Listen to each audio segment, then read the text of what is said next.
Hi hello friends, എല്ലാ കൂട്ടുകാർക്കും നാളത്തെ പ്രൊമോ റിവ്യൂയിലേക്ക് സ്വാഗതം.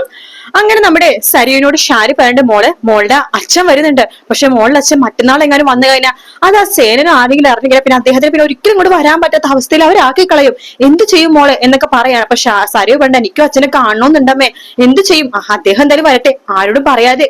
രാത്രിയാ വരുന്നത് വിഷുവിന്, അപ്പൊ ആരോടും പറയാണ്ട് നമുക്ക് വെക്കാം എന്ന് പറയാൻ ഇത് ഒളിഞ്ഞു കേൾക്കണം മനോഹർ അപ്പൊ തന്നെ കല്യാണിന്റെ ഫോണിലേക്ക് വിളിക്കുന്നുണ്ട്. കല്യാണി, ഞാനാ മനോഹർ. അതെ, ബകാസുരൻ വരുന്നുണ്ട്. അയാളെ വിഷുവിന് രാത്രി ഭാര്യയെയും മകളെയും കാണാൻ വേണ്ടി വരുന്നുണ്ട്, വിഷു കൈനീട്ടം കൊടുക്കാനായിട്ട്. കിരണിനെ ഉപദ്രവിച്ചത് കൊണ്ട് ഞാൻ വിളിച്ചു പറഞ്ഞത് എന്ന് പറഞ്ഞിട്ട് മനോഹർ ഫോൺ വെക്കാണ്. ശേഷം കല്യാണി കിരണിനോട് പറയുന്നുണ്ട്, കിരണേട്ടാ ബകാസുരൻ വരുന്നുണ്ടെന്ന് വിഷുവിന് രാത്രി. അയാളെ വരുന്നുണ്ടല്ലേ, വെച്ചിട്ടുണ്ട് ഞാൻ അയാൾ എന്നെ ഇങ്ങനെ കിടത്തിയത്. അയാൾ എന്നെ ഒരിക്കലും വെറുതെ വിടില്ല കല്യാണി, അയാൾ എന്നെ ഉപദ്രവിക്കാൻ നോക്കിയില്ലേ, അയാൾക്കൊരു പണി വിഷുവിന് തന്നെ ഞാൻ കൊടുക്കുന്നുണ്ട് എന്ന് കിരൺ പറയുന്നിടത്താണ് പ്രൊമോ തീരുന്നത്. വീഡിയോ ഇഷ്ടപ്പെടുകയാണെങ്കിൽ ലൈക്ക് ചെയ്യാനും സബ്സ്ക്രൈബ് ചെയ്യാനും കമന്റ് ചെയ്യാനും മറക്കല്ലേ. മറ്റൊരു വീഡിയോ ആയിട്ട് വീണ്ടും കാണാം. Take care, bye bye.